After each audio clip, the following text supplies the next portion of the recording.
What's up mga kalaptop, no? For today's video mga kalaptop is nandito tayo ngayon sa ating mini fish barracks second. Guys, so kaya gising ko lang mga kalaptop, and then ngayon ipakita ko sa inyo yung mga isda natin, and then pakainin natin sila kasi hindi ko sila pinakain ng agahan, no? So pakita ko sa inyo yung isda, guys. Tara.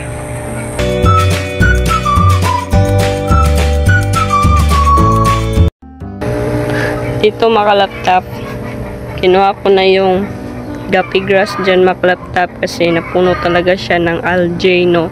Yung nakikita nyo dyan is mga algae yan.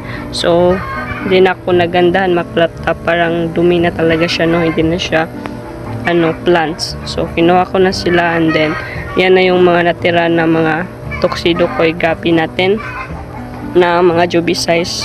And then dito naman sa ating tuxedo na mga maliliit is okay pa naman sila dyan makalaptop po.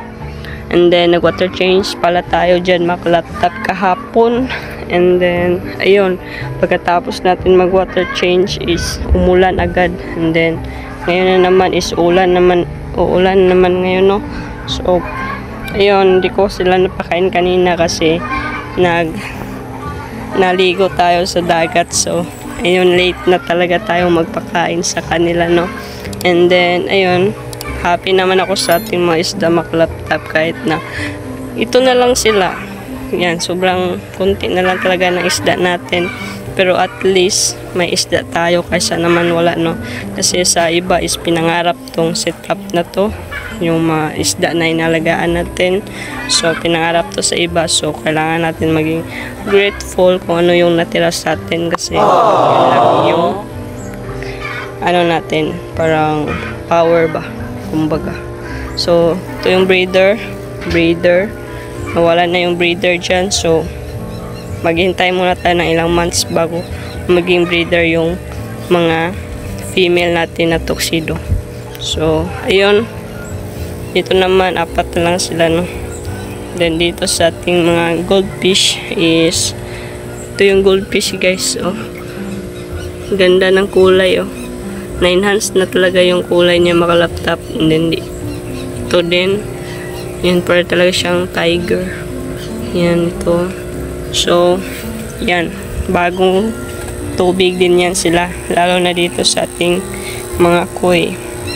So yun, ito na lang sila makalaptop.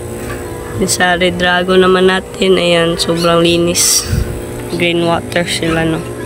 Yan sila, oh, ganda tingnan, lalo na dito sa ating red dragon. Yan, medyo malaki na sila, guys.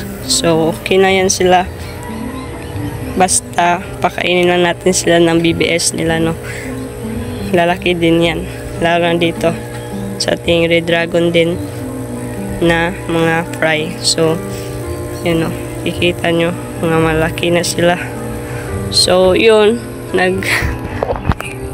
nag-vlog tayo for today kasi may nakita ako sa newsfeed or sa YouTube ba yun, na yung mga pagkain nila or yung pellets nila makalaptop is kailangan mo talaga siyang muna, parang palambutin sa isang tubig, kundi kung may probiotics ka is ilunod mo sila dun lahat, yung kaya lang makain sa mga koi or sa goldfish. Kasi yung mga koi tsaka sa goldfish pala is mahina yung digestive system nila sa pagkain, lalo na kasi matigas yung koi king pellets. So matigas talaga yun. So ngayon i-try natin kasi matagal na rin ako direct ng lagay sa kanila, no, ng koi king, pero hindi naman sila nabilaukan makalaptop. And then hindi nila agad kinakain yung pellets na yun, kundi mag-abang lang sila or maghihintay sila na maghintay sila na lalambot yung pagkain nila bago nila kainin. So yun yung na-observe ko makalaptop sa mga koi at saka sa goldfish ko, lalo na sa ating mga gapis at saka muli. So try lang natin makalaptap yung sinabi niya no na mas mabuti daw na i-soak muna or palambutin muna yung pagkain nila. So let's go. So yan, palambutin natin yung pagkain. Buti na lang is bumili tayo kanina ng Koi King pellets. So kukunin lang natin dito yung papalambutin natin, no, lang sa tubig nila, and then maglagay tayo ng 2 kutsara. Yan. So palambutin natin yan makalaptap. At saka sa goldfish naman, dito natin ilagay. Yan. Then maglagay din tayo ng 2 or half lang, no? Yan. So okay na yan makalaptap. And yun, doon muna natin nilagay. And then ito na yung pagkain sa goldfish. So palambutin lang natin yan. At ito naman sa koi. So mabilis lang tong lumambot makalaptap, mga 5 minutes to 10 minutes siguro. Malambot na to. So yan. Yan yung nabasa ko, guys, or nakita ko, no, sa ibang breeder. Kasi sa ibang breeder is probiotics yung nilalambot nila dyan para mas doble yung protein na makukuha sa ating mga isda at saka sa koi. Kaso lang wala tayong probiotics, tubig lang. So yan na, ito na lang. So balikan natin yan. Okay na ni makalaptap. Yan, okay na to makalaptap, no. So ibigay natin sa kanila na mga malalambot na, yung kaya na talaga nilang kainin. So yan. Then dito naman sa ating koi, ito yung sa koi, bigay natin din sa kanila.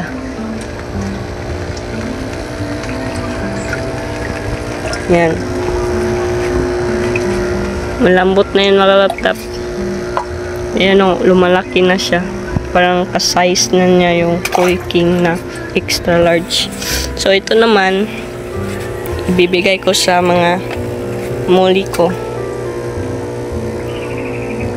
dito sa mga molis ko, para matry naman nila yung yung mga Koi King muna. Wala mo ng BBS. Bukas daw magbibigay ng BBS.